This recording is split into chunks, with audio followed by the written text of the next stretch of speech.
when the league is going to start. We're assuming it's going to be on time because all directions are pointing that way. But how about the unsigned players and players that have been long rumored on the trade block that are still property of their current employer? Let's start with free agents and one of the big fish, JT Realmuto. What's the latest? Well, good morning, Matt and Harold and Lauren. Here is the update on JT Realmuto as of yesterday. Report from Robert Murray that, yes, the Atlanta Braves have jumped into the competition to sign JT Realmuto. Certainly surprising a lot of people around the game because the Braves have and had a catcher in 2020 in Travis d'Arnaud who had an OPS above 900 and is signed for the very reasonable sum of $8 million for 2021.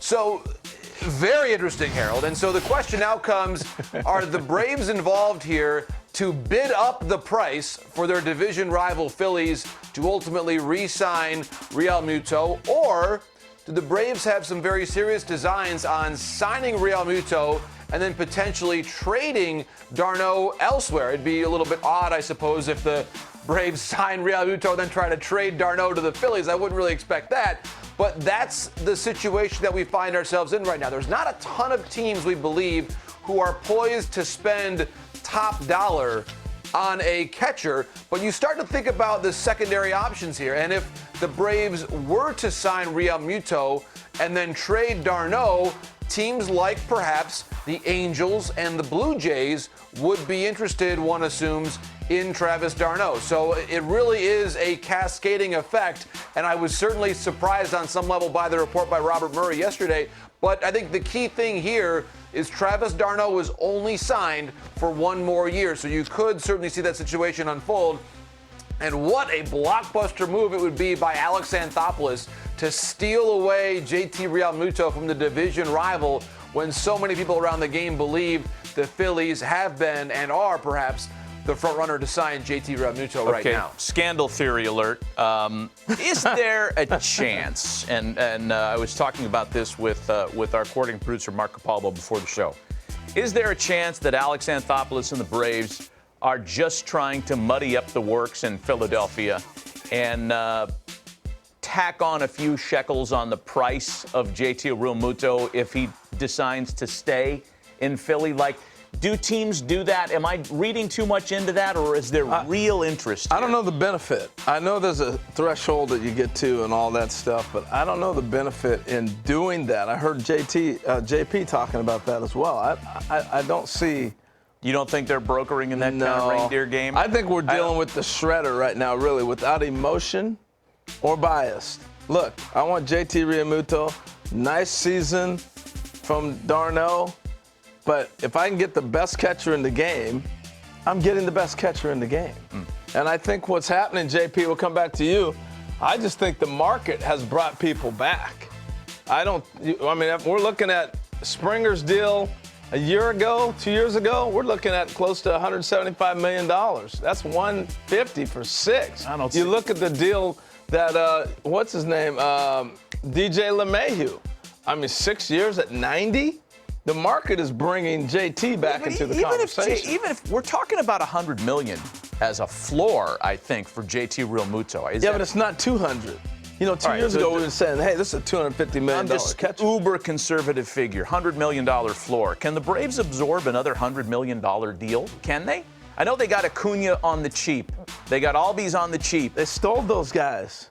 Come on, you're talking about those two alone are $200 million players. How much more dough is there for them to spend? This is the big question, JP.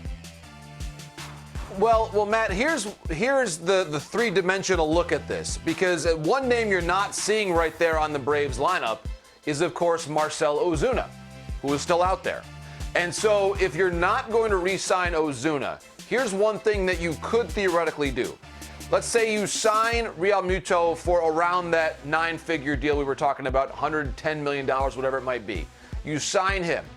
d'Arnaud, as someone who had an over 900 OPS as a catcher, is more than fairly priced at $8 million. You could trade that contract. Someone would take that deal. Let's say it's the Blue Jays. Let's say it's the Angels. Both of those teams have outfield players to spare from a standpoint of whether it's a Lourdes Gurriel Jr. with Toronto, Randall Grichuk with Toronto. When you think about the Angels, maybe it's a Jared Walsh. I would doubt Joe Adell, but they have some outfield depth there. And so that would then solve and replace, maybe not at the same level of production as a Marcell Ozuna, but it would bring back that left fielder that you want. So if you're Alex Anthopoulos, it's not just the move of Realmuto, but also the player you'd get back by trading d'Arnaud. And those two teams I'd watch very carefully, Toronto and the Angels, to maybe bring back, and don't forget, okay, one of the key things to not forget here, the Braves-Angels relationship. Perry Manassian is one of Alex's best friends in the game, of course, worked for him for a long time.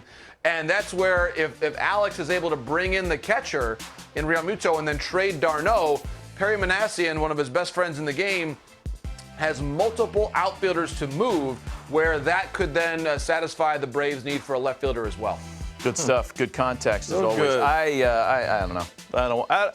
I just think the Braves thing's a bunch of smoke. My wife's smoke, so it makes me smoke. Not that kind of smoke. And Lauren's over there going, he just said that so he could play the sound. Of course. Am I right? Right.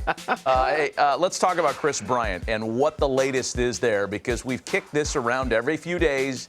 Will he or will he not be a Cub for the remainder or the duration of the 2021 season?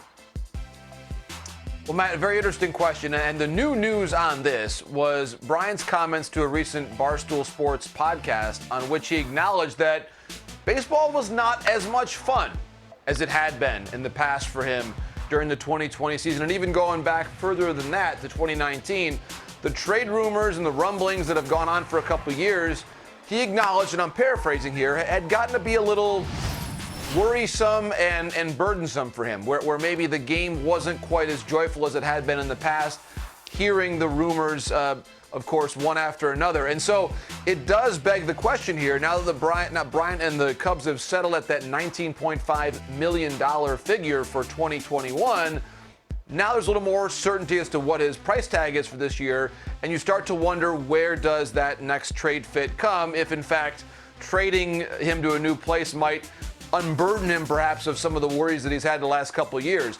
And one team that I'll mention right here, the Toronto Blue Jays. I was told recently that there had been at least some conversation between the Cubs and the Jays on a Bryant trade. And what's happened here in the last week or so is that, of course, the Blue Jays tried to add Michael Brantley to the George Springer expenditure, and of course that did not work. So the Jays still have some money to spend. Yeah, exactly. Noted. And so the Jays still have some money to spend, and third base, I think, is a key thing here. Remember this. Vladimir Guerrero Jr. went down to the Dominican Winter League this past couple months to work on both his offense and defense. Offensively, the swing was good, according to what I was told. But defensively, he played 8 games there and made 4 errors. Making an error every other game, as we know, is not conducive to Major League play at that position. So the third base concerns for Vladdy are real. He's probably going to be a first base DH. And so if you do not have a third baseman and you're the Blue Jays, Kris Bryant, you think about that ballpark. What a bounce back year that could be in that ballpark, assuming, of course, the Jays are able to play at Rogers Center this year. Or even if it's Buffalo, goodness, what kind of numbers could you see there for Kris Bryant? It does seem to me that Kris Bryant going to the Blue Jays, a tremendous bounce back opportunity, both production-wise and perhaps mentally as well, for the former NL MVP. What the heck? I say we just go for it. Let's report it. You know, as well. We whiffed on Mike Brantley. Fake news. We had a lot of fake news about the Blue Jays this week. I was sitting at home seeing things flying around like crazy. Like, come on, where is it? We're reckless this week. Hey, before we let you go, you talked about Marcell Ozuna and the uncertainty around the DH position for 2021. For that reason alone, we've heard very little of where Nelson Cruz might sign for the upcoming year. Interesting that he, of course, is still out there, and he's been one of the most prolific home run hitters in the game over the last decade. Hector Gomez indicating from the Dominican Republic here the last couple of days that actually the White Sox have checked in on Nelson Cruz as this well. Is one of the in addition to players in the game. The Minnesota Twins. Oh, that is so true, Harold, so true. And I would say this too. The National League uncertainty certainly has had an effect on Nelson Cruz, but I was told by a source in the last several days that still some National League teams are involved on Nelson Cruz. And one team that I'm watching carefully here, guys, that we have to see something from here as we get towards the second half of January. What are the Cardinals doing? Because they still have not signed Yachty.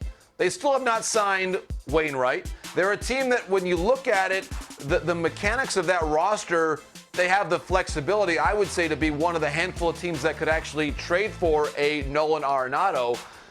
I'm not saying that it's going to be Nelson Cruz or even a Marcell Ozuna, but the DH equation there with the Cardinals, gosh, they've got to do something. And so to me, whether it's a bat like Cruz or Ozuna, or maybe just bringing back Yachty and Wainwright, the Cardinals are one team that I'm really curious to hear from here in the days ahead. Yeah, we are too. The radio silence out of St. Louis, and maybe Nelson Cruz moving out of Minnesota. How far is your home from Minnesota? It's going to be a little farther if he leaves there.